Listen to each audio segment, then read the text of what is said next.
Hello viewers, नमस्कार। आप सभी का स्वागत है पाथफाइंडर्स बाय अनअकैडमी आईएएस के यूट्यूब चैनल पर। तो फ्रेंड्स, अपाचे हेलीकॉप्टर जो है इस समय भारत के लिए एक बहुत ही इंपॉर्टेंट स्ट्रेटेजिक डिफेंस इंफ्रास्ट्रक्चर बनते हुए दिख रहा है।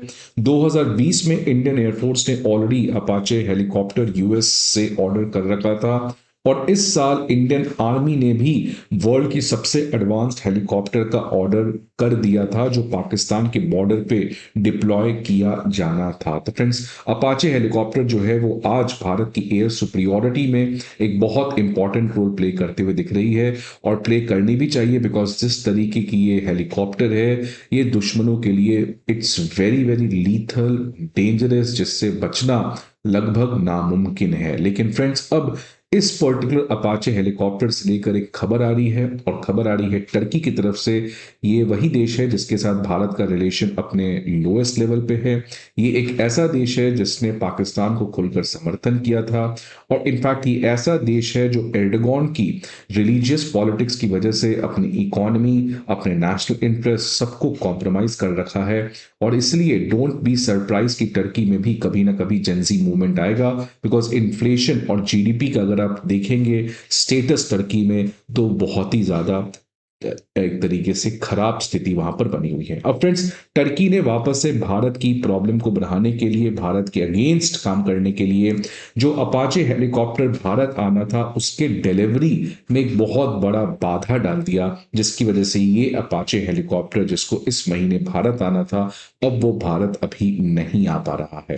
तो फ्रेंड्स, टर्की ने कुछ ऐसा किया है जिसकी वजह से अगेन एक इंडिया के लिए वेकअप कॉल है दैट टर्की हर तरीके से भारत को परेशान करना, भारत के नेशनल इंटरेस्ट के अगेंस्ट काम करने का प्रयास कर रहा है। तो फ्रेंड्स, टर्की ने जो इंडियन आर्मी का second and final batch of 6 AH-64E Apache helicopters का डिलीवरी शेड्यूल था, इसमें बहुत बड़ा बाधा डाल दिया है। 2020 में ही ये अपाचे हेलीकॉप्टर्स को ऑर्डर किया गया था, जो ऑलरेडी बहुत डीले हो रहा है और ये इस समय एन रूट टू इंडिया था, लेकिन अचानक टर्की ने इसका क्लियरेंस नहीं दिया, जिसकी वजह से इन अपाचे हेलीकॉप्टर्स जो है जिनको भारत आना था नवंबर में, वो अब इस समय नहीं आते हुए दिख रहे हैं। तो ये देख सकते हैं फ्रेंड्स, ये जो इमेज है और ये जो न्यूज है, ये कीवा स्पॉटर जो एयरप्लेन्स को ट्रैक करती है उसने ये रिलीज किया है। आप देख सकते हैं ये है भारत कस्टमाइज्ड अपाचे हेलीकॉप्टर और ये जो एयरपोर्ट है ये बेसिकली जर्मनी एयरपोर्ट है और ये देख सकते हैं कार्गो एयरक्राफ्ट है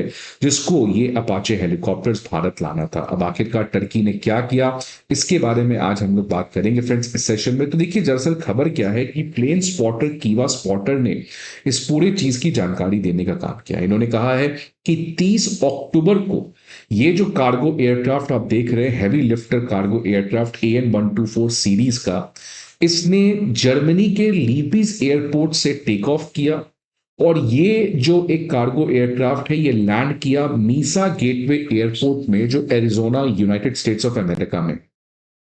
ये एयरपोर्ट पे गया बिकॉज अपाचे हेलीकॉप्टर जो है वो इसी कार्गो एयरक्राफ्ट से भारत आना था। तो ये जर्मनी से कार्गो एयरक्राफ्ट खाली गया, खाली हाथ गया मीसा गेटवे एयरपोर्ट एरिजोना में। यहाँ पे एयरपोर्ट में जितने भी अपाचे हेलीकॉप्टर्स थे यूएस के बोइंग कंपनी का, वो इसमें लोड किया गया और ये वापस से जो भरा हुआ कार्गो था, कार्गो एयरक्राफ्ट था, ये वापस से इंग्लैंड गया at East Midlands airport in England. और इंग्लैंड में टेक ऑफ लैंड करने के बाद अगला डेस्टिनेशन जो था इसका, ये था भारत था। लेकिन लगातार सरप्राइजिंगली हुआ क्या कि आप देख सकते हैं 30 अक्टूबर को ये कार्गो एयरक्राफ्ट जर्मनी से जाता है एरिजोना।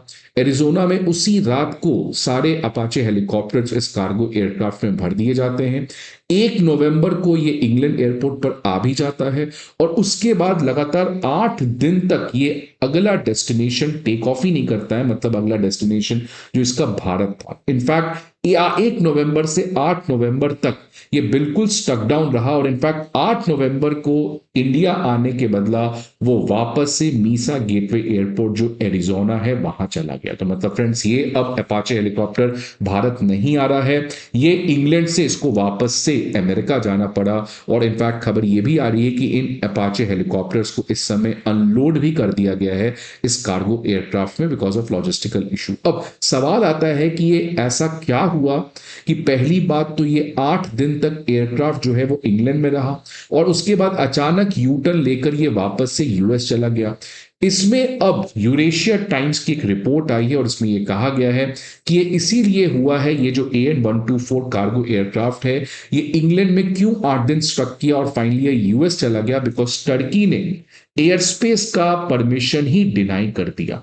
तो ये जो एयरक्राफ्ट है इसको टर्की के एयर स्पेस से होते हुए भारत आना था, लेकिन टर्की की जो एविएशन बॉडी है उसने एयर स्पेस का क्लियरेंस नहीं दिया, बिकॉज ये एयरक्राफ्ट जो है मिलिट्री वेपन्स को इंडिया प्रोवाइड कर रही थी। जब यूरेशियन टाइम्स ने टर्की के ऑफिशियल से पूछा कि आपने इस रिक्वेस्ट को क्यों डिनाई किया, तो टर्की ऑफिशियल्स ने तो क्लियरली कह दिया it is only because of the deteriorating state of relations between India and Turkey. जो इंडिया एंड टर्की का रिलेशन है उसके मद्देनजर हमने इस पर्टिकुलर चीज को किया है। मतलब फ्रेंड्स, टर्की अब ये कर भी रहा है और आउटराइटली पब्लिकली बोल भी रहा है कि हम आपके अगेंस्ट काम करते हुए नजर आ रहे हैं।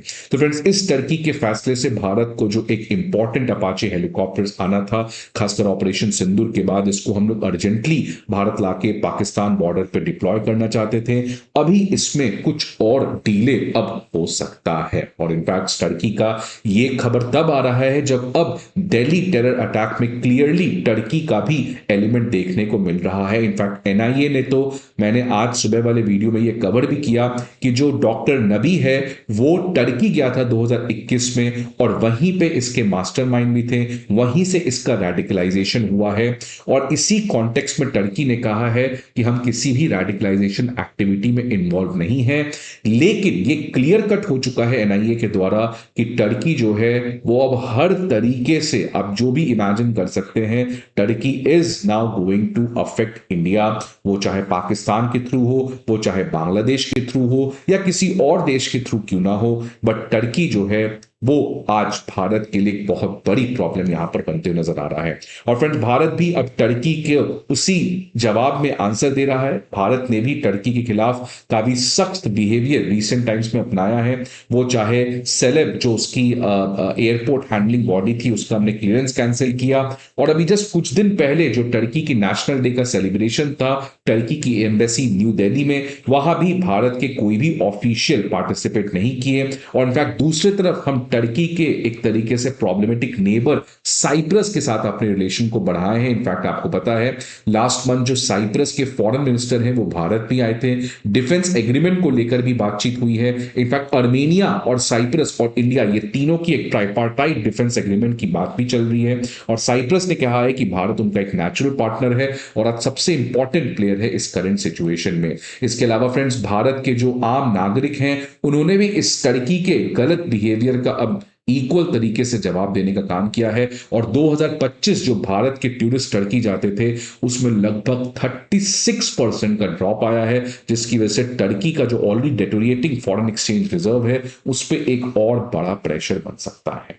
लेकिन फ्रेंड्स, आज भारत को एक बात तो क्लियर है कि दिल्ली टेरर अटैक जैसा हुआ है, हमें अब अपने रेडिकलाइजेशन कैंप्स को, ऑपरेशन सिंदूर को केवल पाकिस्तान के लेंस से नहीं देखना चाहिए। अब बांग्लादेश, टर्की, इन तीनों के लेंस से हमें कलेक्टिवली इसको प्लान करने की समय आ चुकी है। सो फ्रेंड्स, आपके क्या सजेशंस है एंड व्यूज हैं, please let me know in the comment box. I hope आपको ये वीडियो अच्छा लगे। See you again in some other video. Till then, good bye and take care.